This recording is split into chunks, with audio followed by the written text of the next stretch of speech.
Hello friend, welcome back to my channel.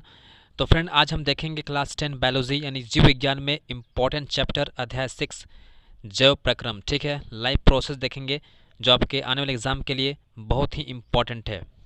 तो चलिए हम लोग स्टार्ट करते हैं। देखो, इस चैप्टर में पढ़ना क्या है, सजीव तथा निर्जीव में अंतर। ठीक है, पहला क्वेश्चन बनता है इस चैप्टर में, सजीव तथा निर्जीव में अंतर क्या है। ठीक है, चलिए स्टार्ट करते हैं हम लोग। सजीव किसको बोलेंगे? सजीव समय के साथ वृद्धि करते हैं। ठीक है, सबसे इम्पोर्टेंट कैरेक्टरिस्टिक क्या है? सजीव समय के साथ वृद्धि करते हैं। ठीक है, ये सांस लेते हैं। ठीक है, ये स्थान बदलते हैं, इनमें पाचन क्रिया संपन्न होती है, ये गति कर सकते हैं जिस किसी में भी। ठीक है, ये सभी विशेषताएं पाई जाएगी। ठीक है, उसको हम लोग क्या बोलेंगे? सजीव कहेंगे। यानी सजीव समय के साथ वृद्धि कर सकता है, ये सांस लेते हैं, ये स्थान बदलते हैं, इनमें पाचन क्रिया संपन्न होती है और ये गति कर सकते हैं, तो इनको हम बोलेंगे सजीव। और इस चैप्टर में पहला क्वेश्चन किया गया था, सजीव तथा निर्जीव में अंतर क्या है? तो इसका उत्तर आपको अभी मिल गया होगा सजीव के बारे में। ठीक है, अब देखो निर्जीव। अब आता है निर्जीव। ठीक है, तो निर्जीव में ये सभी लक्षण का अभाव होता है। अभी जो हम बताए ऊपर ना, ये 4-5 लक्षण बताए ना, ये सभी क्या था? निर्जीव में नहीं पाया जाएगा, तो उसको बोलेंगे हम लोग निर्जीव। ठीक है, चलिए अगला सवाल है मेरे पास, पौधों के बारे में हम कैसे जानेंगे कि वे सजीव हैं? हम तो जान लिए, ठीक है, अपने बारे में जान लिए कि सजीव है निर्जीव है, लेकिन पौधों के बारे में हम कैसे जानेंगे कि वे सजीव हैं? देखो, पौधे भी समय के साथ वृद्धि करते हैं, इसलिए जानते हैं कि ये क्या है? सजीव है। पौधे में भी श्वसन क्रिया संपन्न होती है, तभी हम कह सकते हैं कि पौधे क्या है? सजीव है। इसमें कुछ अपवाद भी देखो, वह पौधा भी सजीव है जिसमें वृद्धि दिखाई नहीं देती है। कुछ पौधे ऐसे हैं नेचर में, ठीक है, जिसमें वृद्धि जो होता है दिखाई नहीं पड़ता है। इसका मतलब ये नहीं है कि वो सजीव नहीं है, सजीव वो भी है। ठीक है, नेक्स्ट देखो, कुछ जंतु सांस तो लेते हैं परंतु जिनमें गति स्पष्ट रूप से नहीं दिखाई देती, वे भी सजीव हैं। अपवाद नंबर सेकंड है, कुछ जंतु सांस तो लेते हैं परंतु जिनमें गति स्पष्ट रूप से दिखाई नहीं देती है, वे भी सजीव हैं। ऐसा नहीं कहेंगे कि गति नहीं कर रहा है तो सजीव नहीं है, सांस तो ले रहा है ना, तो वो कहलाएगा सजीव। अब इस चैप्टर का सबसे इंपॉर्टेंट है विषाणु। ठीक है, देखो, ये आपके एग्जाम में पूछा गया है। वास्तव में विषाणु के अंदर आणविक गति नहीं होती है जब तक वे किसी कोशिका को संक्रमित नहीं करते ना, अतः इसी कारण यह विवाद बना हुआ है कि वे वास्तव में सजीव है या नहीं। यानी जो विषाणु है ना, उसमें आणविक गति नहीं होता है।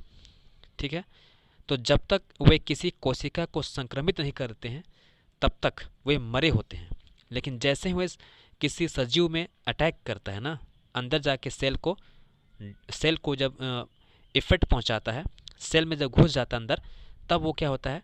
सजीव बन जाता है। उससे पहले निर्जीव था। ठीक है, लेकिन जैसे ही सेल में घुसता है और सेल में जाने के बाद अपना एक्टिविटी शुरू कर देता है ना, तो वो सजीव बन जाता है।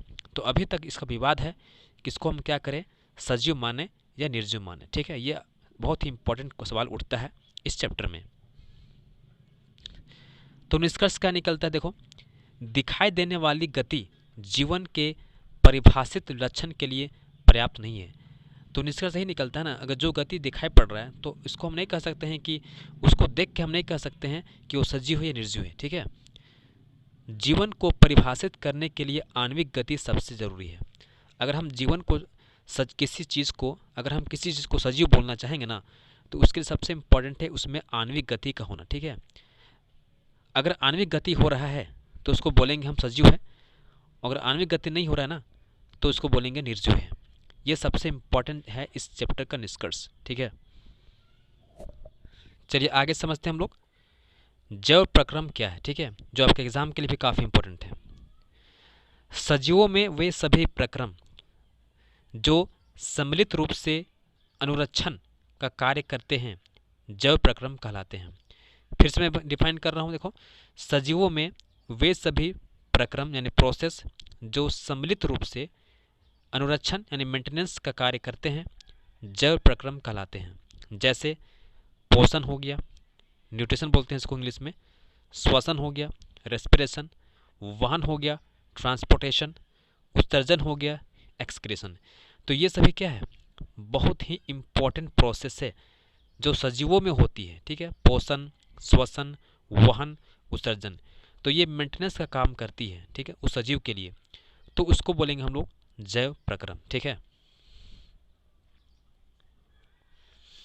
चलिए आगे पढ़ते हैं हम लोग। पोषण। पोषण क्या है? पोषण वह प्रक्रिया है जिसके द्वारा जीव भोजन प्राप्त करते हैं। भोजन को साधारण रूप से अवशोषित होने वाले रूप में बदलते हैं, फिर इसका प्रयोग शरीर के लिए आवश्यक पदार्थों को बनाने में करते हैं। ठीक है, तो इसको बोलते हैं हम लोग पोषण। तो पोषण वह प्रक्रिया है जिसके द्वारा जीव भोजन प्राप्त करते हैं, भोजन को साधारण रूप से अवशोषित होने वाले रूप में बदलते हैं, फिर इसका प्रयोग शरीर के लिए आवश्यक पदार्थों को बनाने में करते हैं। हम लोग पहले से जानते हैं कि केवल पौधे अपना भोजन स्वयं बना सकते हैं। ठीक है, जीव जंतु पौधे या दूसरे जंतु को खाते हैं, यानी उस पर डिपेंड करते हैं, उस पर निर्भर करते हैं। ठीक है,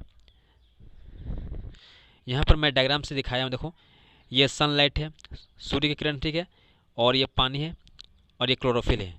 इस तीनों के माध्यम से जो पौधा होता है अपना खाना तैयार करता है। ठीक है, और ये जो हम लोग को जंतु बनाया, ठीक है, एक जंतु है जो इस पर डिपेंड कर रहा है, इस पर निर्भर कर रहा है, इसलिए यहाँ मैं लिख दिया हूँ मैं अपना खाना नहीं बना सकता। कौन? ये बोल रहा है। ठीक है,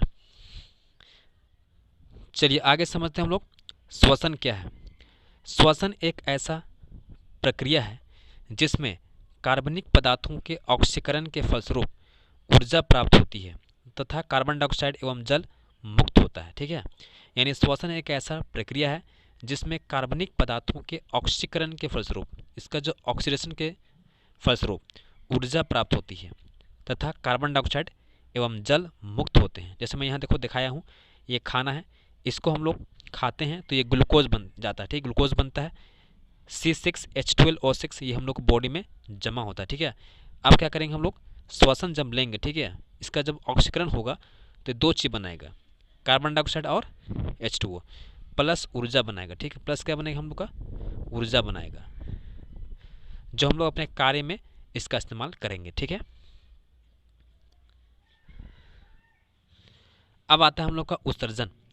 जब रासायनिक अभिक्रियाओं में कार्बन स्रोत तथा ऑक्सीजन का उपयोग ऊर्जा प्राप्ति के लिए होता है, तब ऐसे उपोत्पाद यानी बाय प्रोडक्ट भी बनते हैं जो शरीर की कोशिकाओं के लिए न केवल अनुपयोगी होते हैं बल्कि वे हानिकारक भी होते हैं। अतः इन अपशिष्ट उत्पादों को शरीर से बाहर निकालना अति आवश्यक होता है।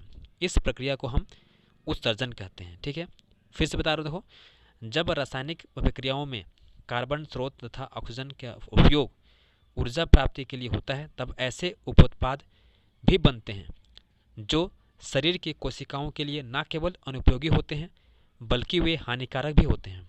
अतः इन अपशिष्ट उपोत्पादों को शरीर से बाहर निकालना अति आवश्यक होता है। इस प्रक्रिया को हम उत्सर्जन कहते हैं। ठीक है, यानी यहाँ पर देखो आप, यहाँ पर जो बन रहा था ना, तो यहाँ पर जो गैस बन, देखो आप ये बन रहा है गैस, CO2 गैस है, ये हम लोग बॉडी के लिए बहुत हानिकारक होता है। ठीक है, तो इसको बाहर निकालना ज़रूरी है। और यहाँ पर हम लोग जो पेशाब के रूप में बनेगा, ठीक है, यूरिन बनेगा, ठीक है, पेशाब बनेगा, तो उस पेशाब को बाहर निकालना ज़रूरी होता है। ठीक है, तो ये सब क्या है, उत्सर्जन का प्रक्रिया है। ठीक है,